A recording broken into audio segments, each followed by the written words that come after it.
नमस्कार मित्रांनो, माझं नाव आहे भालचंद्र. मराठी ज्योतिष कट्ट्यामध्ये आपल्या सर्वांचं स्वागत आहे. आजच्या व्हिडिओमध्ये आपण चर्चा करणार आहोत. तुमचं जर का कर्क लग्न असेल, तर तुमचं जे व्यक्तिमत्व आहे, हे नेमकं कशा प्रकारे असेल? तुमचे विचार कशा प्रकारचे असेल? जगाकडे बघण्याचा तुमचा दृष्टिकोन कसा असेल? जगाचा तुमच्याकडे बघण्याचा दृष्टिकोन कसा असेल? तुमच्या जीवनातले सुख-दुःख नेमकी काय आहेत? या सर्व संदर्भातली चर्चा आपण या व्हिडिओमध्ये करणार आहोत. जसं की तुम्ही पाहत आहात की इथे जी कुंडली मांडलेली आहे ही कर्क लग्नाची कुंडली आहे. म्हणजे कुंडलीमध्ये हे जे स्थान आहे त्याला प्रथम स्थान असं संबोधलं जातं आणि त्या स्थानामध्ये जो काही आकडा असतो, जो काही नंबर असतो, तो नंबर राशीचा निदर्शक असतो. जसं की इथे 4 नंबर लिहिला गेलेला आहे की जो कर्क राशीचा निदर्शक आहे.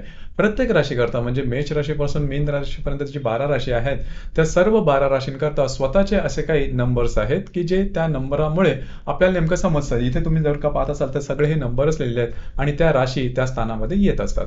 जसं की इथे लग्नस्थान ज्याला आपण प्रथम स्थान असं सुद्धा म्हणतो, तर साधारणतः प्रथम स्थानामध्ये कर्क रास आहे. म्हणूनच ही जी कुंडली आहे ही कर्क लग्नाची कुंडली आहे. मग जर का तुमच्या कर्क लग्नाच्या कुंडलीमध्ये प्रथम स्थानामध्ये म्हणजे लग्न स्थानामध्ये समजा चंद्रमा असेल किंवा चंद्र असेल, तर तुमचं जे व्यक्तिमत्व असं साधारण तुम्हाला हे सांगणं ठाऊक असेल की चंद्र ज्या राशीमध्ये असतो त्याला आपण चंद्र राशी म्हणतो. तर इथे लग्न राशी सुद्धा तीच आहे आणि चंद्र राशी सुद्धा तीच आहे. म्हणजे कर्क राशीचे गुणधर्म अशा कुंडलीमध्ये सर्वात जास्त प्रमाणात दिसतील. साधारण ते कोणते आहेत की कर्क राशीच्या व्यक्ती असतात या भरपूर भावनाशील असतात, हळव्या असतात, छोट्या मोठ्या गोष्टींनी दुखावल्या जातात, छोट्या मोठ्या गोष्टीचा हृदयापासून विचार करणाऱ्या असतात. आणि सगळ्यात महत्त्वाचं म्हणजे असा गुणधर्म की जो इतर कुठल्याही राशीमध्ये दिसणार नाही, तो म्हणजे या ज्या राशी असतात किंवा अशा प्रकारे जर का चंद्र असेल तर साधारण ते त्यांच्या कुटुंबामध्ये जास्त स्वतःला समाधानी मानणारे असतात. म्हणजे कुटुंबाच्या व्यक्तींबद्दल त्यांचं जे अट्रॅक्शन असतं, आकर्षण असतं, हे सर्वात जास्त समजलं जातं. म्हणजे स्वतःच्या सुखदुःखापेक्षा कुटुंबातल्या व्यक्तींच्या सुखदुःखाकडे हे जास्त पाहणारे असतात आणि तिथेच जास्त खेचणारे असतात. म्हणजे हे स्वतः जरी दुःखी असेल आणि घरातल्या व्यक्ती जरी सुखी असतील, चांगले असतील, तरी ते त्यांच्यामध्ये सुख मानणारे असतात.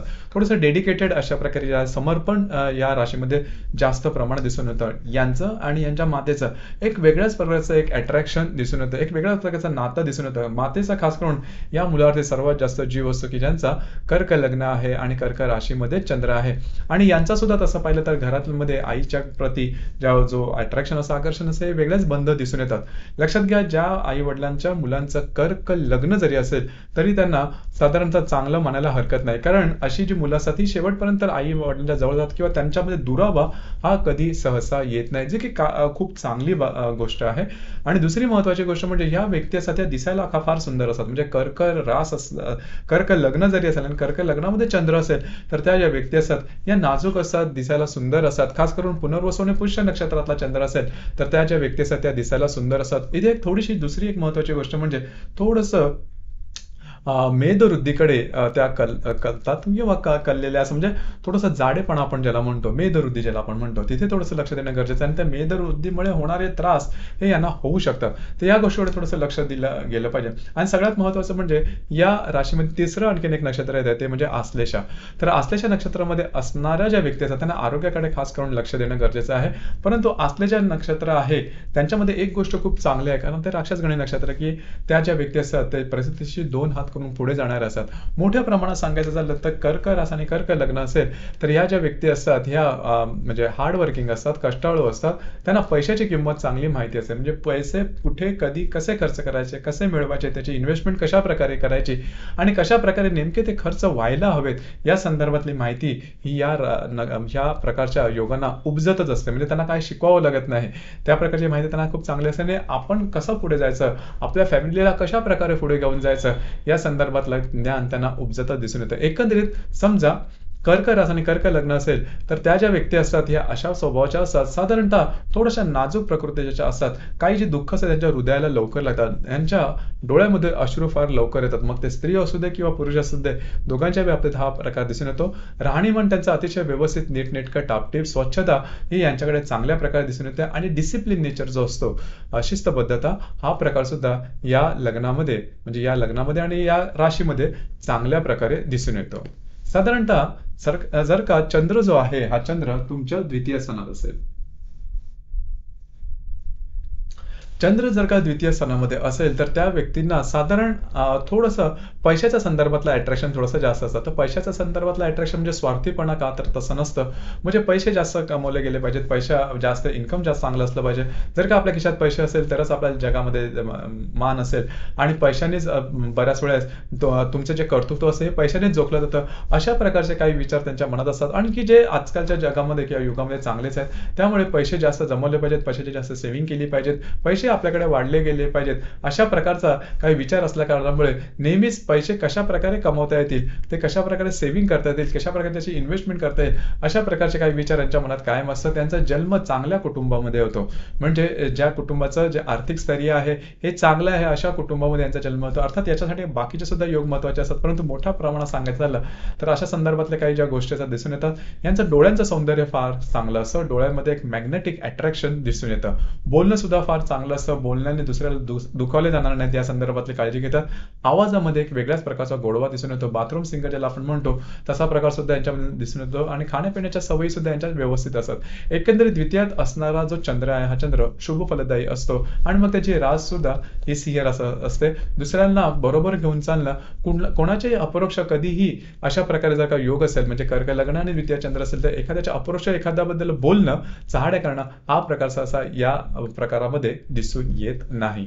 यानंतर आपण चर्चा करणार आहोत की समजा चंद्र जो आहे हा चंद्र तृतीय स्थानामध्ये असेल, म्हणजे जर का कर्क लग्न असेल आणि तृतीय जर का चंद्र असेल, अर्थातच ती कन्या रास होते. मग या प्रकारामध्ये होतं काय की या ज्या व्यक्ती असतात चिकित्सक असतात, चौकस असतात, आणि बोलक्या भरपूर असतात, त्यांना बोलायला भरपूर आवडतं. छोट्या मोठ्या गोष्टींमध्ये का, कशाला, कशामुळे, अशा प्रकारचे काही प्रश्न यांच्यामध्ये उपजतच असतात, आणि प्रत्येक व्यक्तीबद्दल जाणून घेण्याची एक जी इच्छा असते ही यांना भरपूर प्रमाणात दिसून येते. चिकित्सक असतात, दुसऱ्यांवरती या व्यक्ती सहसा विश्वास ठेवणार नाहीत, समोरच्याकडून सगळी माहिती काढून घेतील, पण त्यांच्याकडे कुठली माहिती आहे ती तशी सहसा सांगणार नाहीत, आणि समोरच्या व्यक्तीला कायम जज करत असतात की ही व्यक्ती कशी आहे, काय आहे, या व्यक्तीपासून आपल्याला त्रास होणार नाही ना. थोडंसं भित्रेपणा अशा मध्ये दिसतो. म्हणजे समजा तुमचं कर्क लग्न असेल, तुमची रास समजा कन्या रास असेल, तर थोडासा भित्रेपणा दिसतो, बिनधास्तपणा, किंवा समोरच्याला जाऊन भिडणं, किंवा परिस्थितीशी दोन हात करून पुढे जाणं, हा प्रकार या अशा राशीमध्ये सहसा दिसून येत नाही. थोडंसं बॅकफुटला जातात, आणि पैशाबद्दलचा विचार यांचा अतिशय महत्त्वाचा असतो किंवा प्रमाण असतो, आणि ह्या ज्या व्यक्ती असतात त्या प्रॅक्टिकल असतात, व्यवहारी असतात, पैसे सहसा तसे खर्च करणार नाहीत. बौद्धिक क्षमता यांची खूप चांगली असते, आणि चिकित्सक असतात, चौकस असतात, जसं मी सुरुवातीला सांगितलं.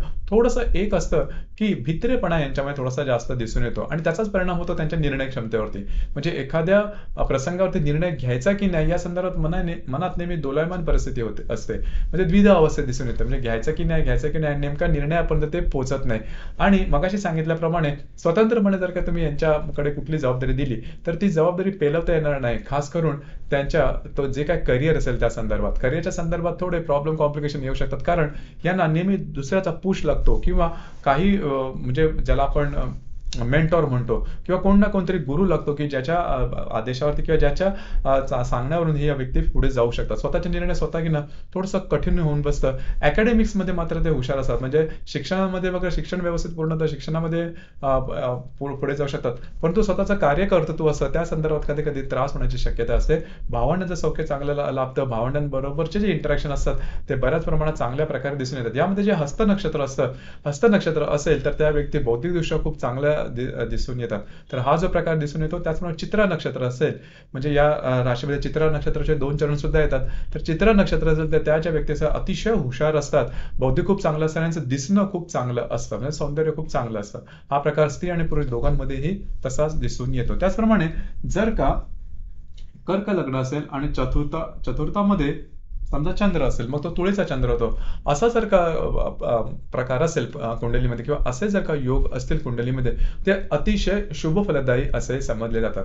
पहिली सगळ्यात महत्त्वाची गोष्ट म्हणजे ह्या व्यक्ती खूपच मेहनती वगैरे असतात, आणि मेहनती जरी असतात तरी स्वतःच्या मेहनतीचं काही म्हणजे त्या असं सांगणार नाही त्यांच्या बोलण्यामधून. त्यांचं वागणं किंवा त्यांचं व्यक्तिमत्व हे सुद्धा अतिशय चांगलं असं, व्यवस्थित असतं, आणि मॅग्नेटिक अशा प्रकारचं असतात. नीटनेटकं, टापटीप, स्वच्छता ही यांच्या एकंदरीत व्यक्तिमत्वामध्ये दिसून येते. आणि कितीही वयोवृद्ध झाले तरी सुद्धा हा प्रकार त्यांच्यामध्ये खूप चांगला दिसून येतो. चांगलं राहायचं, व्यवस्थित राहायचं, हा जो भाग असतो हा भाग यांच्यामध्ये दिसून येतो. दुसरी महत्त्वाची गोष्ट म्हणजे गृहसुख यांना चांगलं लाभतं. घरामध्ये उपभोगाच्या जवळजवळ सर्व प्रकारच्या वस्तू यांच्याकडे दिसून येतात, जी की चांगली गोष्ट आहे. मातेचं सौख्य खूप चांगलं मिळतं आणि साधारणतः सांस्कृतिक घरामध्ये जन्मतं, जे काही संस्कार चांगले यांना मिळतात. किंवा कुठल्याही अगदी छोट्याशा अगदी कमी परिस्थितीत जरी त्यांचा जन्म झाला असेल तरी स्वतःच्या कार्यकर्तृत्वावरती पुढे जातात आणि यांना नशिबाचा जो भाग असतो किंवा नशिबाची साथ असते हे चांगल्या प्रकारे लाभते. हळूहळू या गोष्टी यांच्या आयुष्यामध्ये खूप चांगल्या प्रकारे दिसून येतात. मेहनती, मगाशी सांगितल्याप्रमाणे मेहनतीपणा हा चांगला असतो. त्यांचा जो स्वभाव असतो बॅलन्स नेचर असतो, म्हणजे एखाद्या प्रसंगाचा, एखाद्या व्यक्तीबद्दलचा सर्व प्रकारे विचार करणं आणि त्या अनुषंगाने स्वतःचं मत देणं हा प्रकार यांच्यामध्ये खूप चांगल्या प्रकारे दिसून येतो. दुसरी महत्त्वाची गोष्ट म्हणजे मातेबद्दल बरोबरचं यांचं जे इंटरॅक्शन असतं ते खूप चांगल्या प्रकारे दिसून येतं. मातेचा यांच्यावर थोडासा जीव असतो असं म्हणायला पण काही हरकत नाही. तर एकंदरीत समजा कर्क रासाने समजा चतुर्थामध्ये चंद्र तो म्हणजे तुळ रास असेल तर तो जो भावेश विचार आहे किंवा तो जो पर्टिक्युलर योग आहे हा शुभ फलदायी होतो. शेवटचे जे दिवस असतात म्हणजे आयुष्याच्या शेवटचे जे दिवस असतात ते सुद्धा खूप सुखात जातात. त्यामध्ये सुद्धा कुठले प्रॉब्लेम कॉम्प्लिकेशन येत नाही. उच्च शिक्षण यांचं होतं. एकंदरीत चतुर्थामध्ये जर का चंद्र तुळेचा असेल तर तो शुभ फलदायी असाच ठरतो. यानंतर आपण विचार करणार आहोत, समजा चंद्र तुमच्या पंचमात असेल. पंचमात समजा चंद्र असेल तर वृश्चिक रास अशी समजली जाते. अर्थात लग्नेश पंचमात असणं हा जो योग आहे हा अतिशय शुभ फलदायी असा योग समजला जातो आणि त्याला आपण भाग्यकारक असा योग सुद्धा म्हटलं जातं. म्हणजे यांना नशिबामध्ये संधी खूप चांगली लाभते, भाग्याची साथ खूप चांगल्या प्रकारे लागते. या ज्या व्यक्ती असतात त्या व्यक्ती जीवनामध्ये खूप पुढे जाऊ शकतात. देव, धर्म, जप, तप, कर्मकांड याच्यावरती विश्वास ठेवणाऱ्या असतात, त्या संदर्भातले काही अनुभव सुद्धा येतात. म्हणजेच इंट्युशन ज्याला आपण म्हणतो, अंतःप्रेरणा ज्याला आपण म्हणतो, त्या संदर्भातले काही चांगले अनुभव यांना येऊ शकतात आणि नशिबाचे साथ मगाशी सांगितलं त्याप्रमाणे चांगल्या प्रकारे लाभते. अर्थात या ज्या व्यक्तीचा थोडासा सिक्रेटिव्ह असतात, मनातला सहसा लवकर सांगत नाही. प्रत्येक ज्या व्यक्ती असतात म्हणजे अशा प्रकारे समजा योग असेल म्हणजे कर्क लग्न असेल आणि पंचमामध्ये वृश्चिकेचा चंद्र असेल तर ते थोडे सिक्रेटिव्ह असतात, मनातलं सहसा सांगत नाही. आपल्या मनातल्या गोष्टी सहसा उघड करून सांगत नाही. गोष्ट थोडीशी वेगळी आहे पण त्यांच्या बाबतीत ती गोष्ट बऱ्याच प्रमाणात खरी ठरते. आणि थोडेसे टोकाचे स्वभाव असतात. एखाद्या व्यक्तीबद्दल किंवा कुठल्याही माणसाबद्दल जर त्यांची एखादी मतं तयार झाली तर ती कायमची असतात. त्याच्यामध्ये सहसा बदल होत नाही. मनात त्यांच्या काय चाललंय ते सहसा तुम्हाला समजत नाही. जिद्द, चिकाटी, महत्वाकांक्षा, हट्टीपणा हा प्रकार यांच्यामध्ये खूप चांगला दिसतो. अर्थात हे जी रास आहे या राशीमध्ये एकूण 3 नक्षत्र येतात, विशाखा, अनुराधा आणि ज्येष्ठा. पैकी विशाखा नक्षत्रामध्ये चंद्र असेल आणि कुंडली समजा स्त्रीची असेल तर प्रथम जी डिलिव्हरी किंवा बाळंतपण असतं त्यामध्ये त्रासदायक गोष्टी होऊ शकतात, सिझेरियन वगैरे होऊ शकतं, ते कॉम्प्लिकेशन्स वगैरे येऊ शकतात. मात्र अनुराधा नक्षत्र असेल तर त्यांची रिलेशनशिप बऱ्याच प्रमाणात आणि खूप लाईव्हली व्यक्ती असतात. म्हणजे अनुराधा नक्षत्र असेल वृश्चिक राशीचं आणि तुमचं कर्क लग्न असेल तर या व्यक्तींचा स्वभाव खूप चांगला असतो. फ्रेंडशिप त्यांची खूप चांगल्या प्रकारे होते आणि रिलेशनशिप सुद्धा खूप चांगल्या प्रकारे होते. अशा प्रकारे समजा लग्नेश जर का तुमच्या पंचमात असेल म्हणजे वृश्चिक रास असेल आणि जर का तुमचा शुक्र मेष, वृषभ, तूळ, वृश्चिक या राशीमध्ये साधारणतः असेल तर तुमचा प्रेम विवाह होण्याची शक्यता जास्त प्रमाणात असते. अर्थात कुंडलीचा संपूर्ण विचार करून त्या संदर्भातला निर्णय देता येऊ शकतो. परंतु मोठ्या प्रमाणात सांगायचं झालं तर लग्नेश पंचमात असा वृश्चिक राशीचा असेल तर रिलेशनशिप होणं किंवा प्रेम विवाह होणं हा प्रकार सगळ्यात जास्त प्रमाणात दिसून येतो. खास करून जर का ज्येष्ठा नक्षत्रात चंद्र असेल तर तुम्हाला आरोग्याकडे थोडंसं लक्ष देणं गरजेचं राहील. आरोग्याच्या संदर्भातले प्रॉब्लेम, कॉम्प्लिकेशन येण्याची शक्यता जास्त राहील. जर तुमचा अशा प्रकारचा योग असेल तर पहिली संतती कन्या संतती होण्याची शक्यता जास्त असते आणि जी प्रथम संतती असते त्यांच्याकडून नावलौकिक होणं आणि त्यांच्याकडून काही सुखाच्या समस्यासारख्या गोष्टी मिळणं अशा प्रकार या योगामध्ये खास करून दिसू शकतो. एकत्रित सांगायचं झालं तर अशा प्रकारचा जो योग असतो हा शुभ फलदायी असा योग असतो. अशा लोकांना थोडंसं झटपट श्रीमंत होता यावं किंवा पटकन श्रीमंत झालं पाहिजे अशा प्रकारच्या काही इच्छा अपेक्षा यांच्यामध्ये असतात. त्यामुळे सट्टा, स्टॉक एक्सचेंज, लॉटरी अशा प्रकारच्या काही गोष्टींचा सुद्धा आधार घेतात. आणि समजा अनुराधा नक्षत्र असेल, या चंद्राबरोबर मंगळ असेल, गुरु असेल किंवा आणखीन काही शुभ योग असतील तर त्यांना अशा प्रकारच्या मार्गांमधून उपयोग सुद्धा होतो किंवा त्याचा फायदा सुद्धा होतो. पण त्याकरता पत्रिकेमध्ये इतर जे योग आहेत ते असणं थोडंसं गरजेचं ठरतं. तर मोठ्या प्रमाणात सांगायचं झालं तर लग्नेश पंचमात हा शुभ फलदायी असा योग आहे. त्याचे चांगले सुपरिणाम असे मिळू शकतात. याचप्रमाणे जर का लग्नेश जो चंद्र आहे हा चंद्र तुमच्या षष्ठ स्थानात असेल तर हा जो योग आहे, हा योग अशुभ फलदायी मानला जातो. कारण लग्न षष्ठ जे स्थान आहे, हे शत्रू स्थान आहे किंवा रोग स्थान याला म्हणतात. तर ह्या समजा राशीमध्ये जर का चंद्र असेल, तर सगळ्यात पहिल्यांदा महत्त्वाची गोष्ट म्हणजे तुम्हाला तुमच्या आरोग्याकडे लक्ष देणं अतिशय आवश्यक राहील. आरोग्याच्या संदर्भातले प्रॉब्लेम, कॉम्प्लिकेशन किंवा त्रास, डोकं वर काढू शकतात, त्या संदर्भातले त्रास होऊ शकतात. लक्षात घ्या, इथे या धनु राशीमध्ये नक्षत्र येतं मूळ. म्हणजे मूळ, पूर्वाषाढ आणि उत्तराषाढ असे 3 नक्षत्र येतात. परंतु मूळ जे नक्षत्र आहे, हे सगळ्यात दाहक तीव्र असं प्रकारचं नक्षत्र आहे. आणि या नक्षत्रामध्ये समजा चंद्र असेल, तर तुम्हाला आरोग्याच्या संदर्भातले त्रास हे होतातच. आणि काही वेळेस अशा प्रकारचे त्रास असतात की ज्याचं रिझनिंग लवकर होत नाही, त्याचं कारण लवकर समजत नाही. इव्हन डॉक्टर उपचार करून सुद्धा त्यावरती संपूर्णपणे असं औषध लागू पडत नाही. तर साधारणतः अशा प्रकारचे योग असेल, तर तुम्हाला आरोग्याकडे लक्ष देणं थोडंसं, तुमच्या खाण्यापिण्याच्या ज्या सवयी असतील, एकंदरीत दिनमान असेल, तुमचे विचार असेल, त्यावर थोडंसं लक्ष देणं गरजेचं आहे. आणि या चंद्राबरोबर समजा राहू असेल किंवा केतू असेल, तर तिची पत्रिका आहे थोडीशी शापित अशी समजली जाते. शापित या अर्थाने की त्यांच्या जीवनात येणारे जे त्रास असतात, जी दुःख असतात, जी संकट असतात, त्याचं कारण समजत नाही. कारण त्या दुःख संकटांसाठी हे काही जबाबदार नसतात. गोष्टी वेगळ्या प्रकारे घडून जातात, हे त्याच्यामध्ये अडकले जातात. अशा प्रकारचा काही भाग दिसून येतो. तर या ठिकाणी त्या संदर्भामध्ये थोडंसं लक्ष देणं गरजेचं आहे. कधी कधी व्यक्तीचे स्वभाव असतात तेच थोडेसे विचित्र सुद्धा दिसत येतात. कित्येक दिवस आळशीसारखे घरात बसून राहणं, काहीच काम न करणं, आणि कधी कधी काहीतरी वेगळ्या प्रकारचे त्यांना ज्या सवयी असतात त्या सुद्धा दिसून येतात. अर्थात जर का चंद्र मूळ नक्षत्रात आहे, त्याच्यावर राहू असेल, तर राहू आणि चंद्राच्या ज्या महादशा आहेत, ह्या सुद्धा अतिशय त्रासदायक वगैरे होतात. तर साधारणतः दुसरे जे नक्षत्र आहेत, म्हणजे पूर्वाषाढ आणि उत्तराषाढ या नक्षत्रामध्ये चंद्र असेल, तर एवढे दाहक परिणाम त्यांना मिळत नाही. तर ही गोष्ट थोडीशी आहे. परंतु मूळ नक्षत्रामध्ये समजा कर्क लग्न आणि मूळ नक्षत्रामध्ये धनुराशीतला चंद्र असेल, तर त्यांचा जो बौद्धिक असेल किंवा जी ग्रास्पिंग असेल, ती खूप चांगल्या प्रकारे दिसून येते. यांचं जे इमेज असते जनमानसामध्ये, ती सुद्धा खूप चांगल्या प्रकारे दिसून येते. फक्त मूळ नक्षत्र मगाशी सांगितल्याप्रमाणे थोडंसं आरोग्याच्या संदर्भातले त्रास यांना थोडंसं जास्त त्यांनी खाण्यापिण्याच्या सवयी किंवा बाकीचं जे शरीर स्वास्थ्य आहे त्यावरती लक्ष देणं थोडंसं गरजेचं ठरतं. यानंतर आपण विचार करणार आहोत, समजा चंद्र तुमच्या सप्तम स्थानात असेल. चंद्र सप्तमात समजा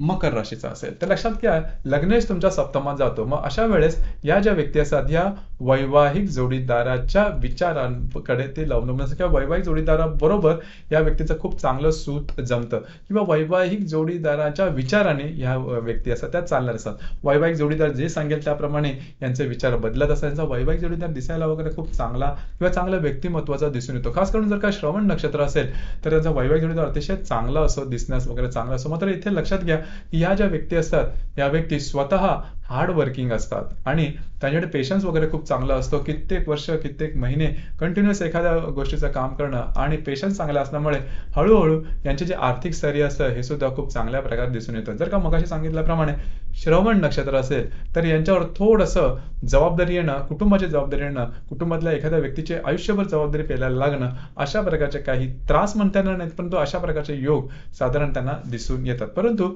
मोठ्या प्रमाणात सांगायचं झालं तर सप्तमात असणारा जो चंद्र आहे मकरेचा, तो शुभ फलदायी आहे असं म्हटलं तर हरकत नाही. कारण विवाह सुखाच्या दृष्टीने फार मोठे त्रास किंवा प्रॉब्लेम होत नाही. अर्थात याच्याकरता सप्तमेश म्हणजे जो शनी आहे किंवा तुमचा द्वितीय रवी आहे, त्याचे योग किंवा शुक्र हे सुद्धा महत्वाचे असतात. परंतु महत्वाचं आणि मोठ्या प्रमाणात सांगायचं झालं तर सप्तमात असणारा जो चंद्र आहे, हा चंद्र एका अर्थी शुभ फलदायी असाच समजला जातो. यानंतर आपण चर्चा करणार आहोत, समजा चंद्र तुमच्या अष्टम स्थानात असेल. चंद्र अष्टमात असून तो जर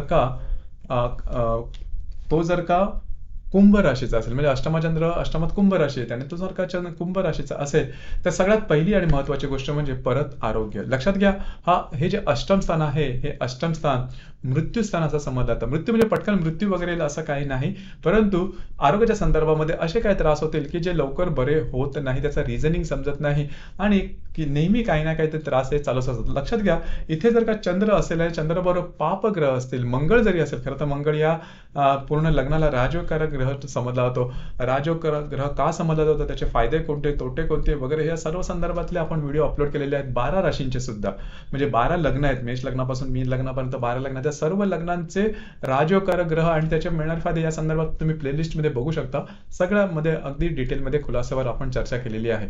इथे जो आपला सांगण्याचा भाग आहे की लग्न जर का तुमचा अष्टमात असेल, म्हणजे तो मृत्यू स्थानामध्ये किंवा कुंभ राशीमध्ये असेल, तर तो त्रासदायक वगैरे ठरतो. आरोग्याच्या संदर्भात थोडीशी काळजी घेणं गरजेचं आहे. या चंद्राबरोबर जर का इतर पापग्रह असेल, मंगळ, राहू, शनी, केतू, हर्षल, नेपच्यून यांच्या तो केंद्र युती प्रतियोगात असेल तर त्रासदायक गोष्टी होऊ शकतात. आरोग्याच्या संदर्भात अगदी टोकाचे अनुभव सुद्धा मिळू शकतात. त्यांना चंद्राच्या महादशा वाईट जातात किंवा अशुभ फलदायी अशा जातात. मात्र इथे एक गोष्ट मात्र चांगली असते, अर्थात ज्या गोष्टी वाईट असतात त्याला काही चांगल्या गोष्टींची सुद्धा किनार असते. तर समजा चंद्र तुमच्या अष्टमात असेल तर तुम्हाला मिळणार जे सासुरवाड असतं ते खूप चांगलं मिळतं. सासुरवाडच्या लोकांशी तुमचे जे इंटरॅक्शन असतात ते खूप चांगले असतात. सहसा काही वादविवाद होत नाही. आता साधारणतः सासू सुनांमध्ये वादविवाद हे होतात, परंतु एखाद्या मुलीच्या पत्रिकेत अशा प्रकारचा योग असेल तर त्यांना जे सासुरवास किंवा सासुरवाडची जी माणसं असतात ही चांगली मिळतात आणि तिकडचं जे आर्थिक स्थैर्य असं हे सुद्धा बऱ्याच प्रमाणात चांगलं मिळतं. तर हा साधारण चांगला भाग झाला, परंतु थोडासा अशुभ भाग मगाशी सांगितल्याप्रमाणे आरोग्याकडे थोडंसं लक्ष देणं गरजेचं राहील. याचप्रमाणे जर का चंद्र तुमच्या भाग्यस्थानात असेल, भाग्यस्थानात समजा चंद्र असेल तर तो अत्यंत शुभ फलदायी असा समजला जातो. अर्थात लग्नेश भाग्यात हा योग कुठल्याही कुंडलीमध्ये म्हणजे कुठल्याही लग्नाच्या कुंडलीमध्ये अतिशय शुभ फलदायी समजला जातो. खास करून कर्क लग्नामध्ये तो जास्त समजला जातो, कारण कर्क लग्न हे जरा फास्ट मुव्हिंग प्लॅनेट म्हणजे चंद्राचं लग्न आहे. त्यामध्ये जर तुमच्या भाग्यस्थानात चंद्र असेल तर अशा ज्या व्यक्ती असतात त्या अगदी सरळ मार्गी असतात, देवधर्मावरती विश्वास ठेवणाऱ्या असतात आणि आध्यात्मिक सुद्धा असतात. त्यांना आध्यात्मिक अनुभव, धार्मिक अनुभव हे सुद्धा खूप चांगल्या प्रकारचे दिसून येतात. आणि दुसरी महत्वाची गोष्ट म्हणजे जनमानसामध्ये यांची इमेज जी असते, जी प्रतिमा असते ती खूप चांगल्या प्रकारची असते. दुसऱ्याला मदत करणं, माणुसकी यांच्यामध्ये खूप चांगल्या प्रकारे, दुसऱ्याचं वाईट कधीही चिंतणार नाही, अगदी स्वप्नात सुद्धा नाही. आणि मीन राशी साधारण तशाच प्रकारची आहे. ही माणसांना जोडून जातात. माणसातली माणुसकी बघणारी किंवा माणसामध्ये देव बघणारी ही जी माणसं असतात हे दिसून येतात. आणि यांच्यावर जरी कितीही वाईट झालं तरी मात्र समोरच्या बद्दल नेहमी चांगले विचार यांच्यामध्ये दिसून येतात, जी की चांगली गोष्ट आहे, शुभ फलदायी गोष्ट आहे. या व्यक्तींचे प्रवास योग वगैरे जास्त प्रमाणात होतात. त्यांना प्रवास करायला खूप आवडतं. किंवा आजकाल जो विचारला जाणारा साधारणतः प्रश्न आहे की माझा परदेश गमन होईल की नाही, तर अशा प्रकारचे योग असेल तर परदेश गमन होण्याची शक्यता बऱ्याच प्रमाणात राहील. लक्षात घ्या, या चंद्राबरोबर जर का मंगळ किंवा गुरु असेल तर तो अतिशय शुभ फलदायी असा योग समजला जातो. यांचं उच्च शिक्षण होतं मोठं, म्हणजे आणि ही लोक आयुष्यात खूप मोठी होतात. कितीही खालच्या परिस्थितीमध्ये म्हणजे आर्थिक स्थैर्यामध्ये जरी जन्म घेतलेला असेल तरी स्वतःच्या कार्यकर्तृत्वावरती ही माणसं खूप पुढे जातात. समाजामध्ये यांचा बोलबाला जास्त होतो. समाजामध्ये यांची जी इमेज असते ती खूप चांगल्या प्रकारे दिसून येते. बऱ्याचशा व्यक्ती, बऱ्याचशा जो पंथ हे लोक स्वतःचा तयार करू शकतात. बरीचशी माणसं यांना फॉलो करू शकतात. एक आदर्श व्यक्तिमत्व ज्याला आपण म्हणतो तशा प्रकारचं व्यक्तिमत्व होऊ शकतं जर का तुमच्या भाग्यस्थानामध्ये चंद्र असेल, कर्क रास असेल, कर्क लग्न असेल आणि भाग्यामध्ये चंद्र हा गुरु किंवा मंगळाबरोबर असेल, तो अतिशय शुभ फलदायी असा योग समजला जातो. एक आदर्श व्यक्तिमत्व म्हणून त्याच्याकडे पाहिलं जातं. तर अशा प्रकारे भाग्यात असणारा चंद्र हा अतिशय शुभ फलदायी असा समजला जातो. यानंतर आपण चर्चा करणार आहोत, जर का तुमचा दशम स्थानात चंद्र असेल. दशम स्थानात चंद्र हा मेषेचा होईल. दशम स्थानात असणारा चंद्र हा तसा पाहिला तर मेष रास आणि कर्क लग्न या संदर्भामध्ये शुभ फलदायी म्हटला जाईल, परंतु त्याची कारण तुम्हाला सांगतो. अशुभ फलदायी हा सुद्धा होतो. लक्षात घ्या, जर का अशा प्रकारे योग असेल म्हणजे लग्नेश कर्क लग्न आहे आणि लग्नेश समजा दशमात असेल तर या ज्या व्यक्ती असतात त्या ऍक्टिव्ह असतात, काम करण्यास पुढाकार घेणाऱ्या असतात. मगाशी सांगितल्याप्रमाणे थोडंसं प्रॅक्टिकल असतात, व्यवहारी असतात, पैशाच्या संदर्भात त्यांना ती माहिती असते आणि निर्णय क्षमता यांच्यामध्ये खूप चांगल्या प्रकारे दिसून येते. परंतु समजा दशमात असणारा चंद्र हा स्वतंत्रपणे एखादा उद्योगधंदा सांभाळू शकत नाही. बिझनेसच्या संदर्भामध्ये स्वतःहून पुढे येणं किंवा सिंगल हँडेडली ज्याला आपण म्हणतो पुढे येणं, हा प्रकार यांच्यामध्ये तसा दिसून येत नाही. म्हणजेच यांना कोणतरी मेंटॉर लागतो, कोणाच्या तरी मदतीने ही माणसं पुढे येऊ शकतात. कारण स्वतःच्या हिमतीने पुढे येणं हा प्रकार तसा होत नाही, कारण स्वतःच्या हिमतीवरती पुढे येण्यासाठी जी मानसिक तयारी जी लागते, आत्मविश्वास जो लागतो, जी विजिगीषू वृत्ती राहते, ती विजिगीषू वृत्ती अशा प्रकारच्या योगामध्ये सहसा फारसा दिसून येत नाही. मात्र याच्यामध्ये एक गोष्ट चांगली असते ती म्हणजे या व्यक्ती ज्या ठिकाणी कामाला जातात, नोकरी किंवा व्यवसाय करतात, त्या ठिकाणचं वातावरण मात्र खूप चांगलं असतं. म्हणजे त्या ठिकाणच्या ज्या व्यक्ती असतात, त्या ठिकाणचे जे सहकर्मी असतात, त्यांच्याबरोबर यांचं जे इंटरॅक्शन असतं ते खूप चांगल्या प्रकारे दिसून येतं. एकंदरीत अशा प्रकारे जो भाव असतो तो दिसून येतो. पण तो मोठ्या प्रमाणात सांगायचा झाला तर कुठल्याही व्यक्तीच्या, खास करून पुरुष कुंडलीमध्ये, तो जर का स्वतःच्या हिमतीवरती, स्वतःच्या कार्यकर्तृत्वावरती आणि जिद्द, चिकाटी, महत्वाकांक्षा अशा गुणांवरती जर का तो स्वतःचं काही साम्राज्य तयार करत असेल किंवा करिअर जर का तयार करत असेल तर ती खूप अभिमानाची बाब असते. परंतु जर का कोणाच्या तुम्ही मदतीने जर का पुढे जात असाल तर ती गोष्ट थोडीशी वेगळ्या प्रकारची होऊन जाते आणि जे पौरुषत्व ज्याला आपण म्हणतो किंवा कर्तृत्व, कार्यकर्तृत्व म्हणतो, त्याचा थोडासा अभाव असा दिसून येतो. म्हणजे अभाव नसतो, मात्र त्यांना तशा प्रकारच्या शिड्या मिळत नाही. मी जसं सांगतो की साधारण की नशिबाचा भाग, नशिबाची साथ मिळणं, ते थोडंसं नशिबाचे पुश मिळणं ज्याला आपण म्हणतो, ते अशा योगामध्ये मिळणं थोडंसं कठीण होऊन बसतं. यानंतर आपण चर्चा करणार आहोत की समजा चंद्र तुमच्या लाभ स्थानात असेल, म्हणजे तुमचं कर्क लग्न असेल आणि जो चंद्र आहे हा चंद्र जर का तुमच्या लाभ स्थानात असेल तर इथे सगळ्यात महत्वाची गोष्ट असते ती म्हणजे लाभाच्या संदर्भात. या ज्या व्यक्ती असतात या व्यक्ती नेहमी आर्थिक संदर्भात विचार करतात. म्हणजे आपल्याला आर्थिक लाभ कशा प्रकारे होईल, आपलं आर्थिक स्थैर्य कशा प्रकारे उंचावेल, आपलं जीवनमान कशा प्रकारे उंचावेल, या संदर्भातले विचार असतात आणि त्या संदर्भातले ते कामं सुद्धा करत असतात. मग ही कामं वेगवेगळ्या प्रकारची असू शकतात की जेणेकरून त्यांना आर्थिक लाभ होऊ शकेल. आर्थिक लाभ होता त्यांच्या हातामध्ये पैसा खेळता सुद्धा राहतो. परंतु यांच्या मनामध्ये साधारण हीच गोष्ट असते की जास्तीत जास्त आपल्याला आर्थिक लाभ कशा प्रकारे मिळतील. तर साधारण ही जी रास आहे, लक्षात घ्या, वृषभ रास आहे ही सुद्धा प्रॅक्टिकल रास आहे आणि जी कर्क रास आहे ही सुद्धा प्रॅक्टिकल रास आहे, म्हणजे व्यवहारिक रास आहे. जसं की आपण लग्नेश जो तृतीयात म्हणजे थोडाफार जो कन्या राशीत बघितला साधारण अशाच प्रकारे. परंतु वृषभ राशीचं जे वागणं बोलणं असं एकंदरीत त्यांचे विचार असतात हे बऱ्याच प्रमाणात एकांगी नसतात, ते सर्वांना एकत्र घेऊन चालणारे असतात. तर साधारणतः त्यांचे मित्र परिवारांना खूप चांगल्या प्रकारे मिळतात. म्हणजे मित्रांचं जे सौख्य असतं, मित्रांचं सौख्य मिळणं हा सुद्धा थोडासा नशिबाचा भाग आहे. तर समजा कर्क लग्न असेल आणि लाभामध्ये समजा चंद्र असेल तर यांना मित्र परिवार खूप चांगला मिळतो, मित्रांबरोबर इंटरॅक्शन खूप चांगलं होतं. मित्र ह्यांना जे मित्रवर्ग असतो तो ह्यांना उपयोगी पडणारा असतो. वर्गाकडून काही चांगली मदत मिळते, काही चांगले सल्ले मिळतात, एकंदरीत मित्रांपासून लाभ वगैरे मिळतो किंवा मित्र ह्यांना खूप चांगल्या प्रकारचे मिळतात. तर हा भाग खूप चांगला आहे. तर इथे लक्षात घ्या की वृषभ राशीमध्ये एकूण 3 नक्षत्र येतात, कृतिका, रोहिणी आणि मृगशीर्ष. पैकी कृतिका नक्षत्र आहे हे थोडंसं डेंजरस आहे किंवा अशुभ फलदायी आहे. लक्षात घ्या, कृतिका नक्षत्रामध्ये जर का चंद्र असेल तर तो आरोग्याच्या संदर्भात अतिशय डेंजरस ठरतो. आरोग्याच्या संदर्भात कट, स्पॉट म्हणजे कापणं, भाजणं, खरचटणं, फ्रॅक्चर होणं अशा प्रकारचे त्रास त्यांना होऊ शकतात. तर अशा प्रकारच्या त्रासांपासून थोडंसं लांब राहणं किंवा स्वतःला जपणं हे थोडंसं महत्वाचं आहे. ही गोष्ट फार महत्वाची आहे. कित्येक अशा कुंडल्यांमध्ये अतिशय ज्याला आपण एक्स्ट्रीम ज्याला आपण म्हणतो अशा प्रकारचे त्रास झालेले आहेत आणि त्यामुळे संपूर्ण जीवनाचं चित्रच बदलून गेलेलं आहे. तर अशा प्रकारचे काय योग असेल तर आरोग्याकडे थोडंसं लक्ष देणं गरजेचं राहील. मात्र रोहिणी आणि मृग नक्षत्र असेल तर मग खास करून रोहिणी नक्षत्र असेल तर आर्थिक लाभ खूपच चांगल्या प्रकारचे मिळतात. तर साधारणतः समजा कर्क लग्न आणि तुमच्या लाभामध्ये वृषभेचा चंद्र असेल तर तो अतिशय शुभ फलदायी असा समजला जातो. याचप्रमाणे जर का जो चंद्र आहे हा चंद्र तुमच्या व्ययस्थानात मिथुन राशीमध्ये असणारा चंद्र हा तसा शुभ फलदायी समजला जातो. परंतु ह्या ज्या व्यक्ती असतात या व्यक्ती कायम विचार करणाऱ्या असतात आणि थोड्याशा असमाधानी असतात. म्हणजे त्यांच्याकडे त्यांची जी परिस्थिती असते त्यांच्या समोर ज्या असतात तर कितीही जर काही चांगली परिस्थिती असेल तर त्याच्यामध्ये समाधान मात्र नसतं. कायम चिरचिर करणाऱ्या, कायम विचार करणाऱ्या, कायम छोट्या मोठ्या गोष्टीबद्दल त्रास करून घेणाऱ्या स्वतःला आणि इतरांना पण.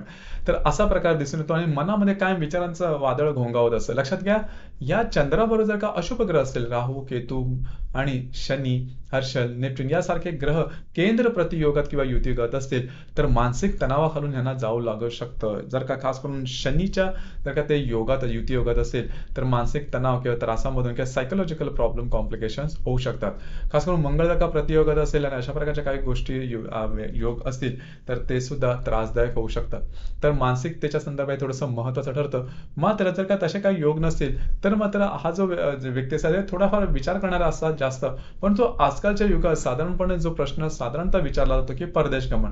तर समजा अशा प्रकारचा योग असेल म्हणजे तुमचं कर्क लग्न असेल आणि व्ययस्थानात समजा मिथुन राशीचा चंद्र असेल तर साधारणतः अशा ज्या व्यक्ती असतात या व्यक्तींचं परदेश गमन निश्चित होतं. आता याच्यावर समजा गुरु असेल किंवा गुरुच्या शुभ योगांमध्ये असेल किंवा मंगळाच्या शुभ योगामध्ये असेल तर जाणं हे निश्चित होतं. आता हे बाहेरगावी जाणं साधारणतः आर्थिक संदर्भात असू शकतं, शैक्षणिक बाबतीत होऊ शकतं. कधी कधी या व्यक्ती बाहेर जाऊन सेटल सुद्धा होतात.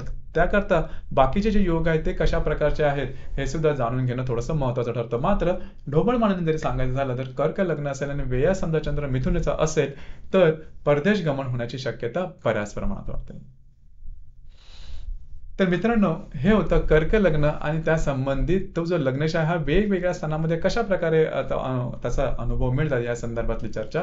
आपले या संदर्भातले विचार काय आहेत, आपले या संदर्भातले अनुभव काय आहेत, खाली कमेंट बॉक्समध्ये नक्की कमेंट करा. आणि आपलं हे जे चॅनल आहे मराठी ज्योतिष कट्टा हे सुद्धा लाईक, शेअर आणि सबस्क्राईब नक्की करा. धन्यवाद.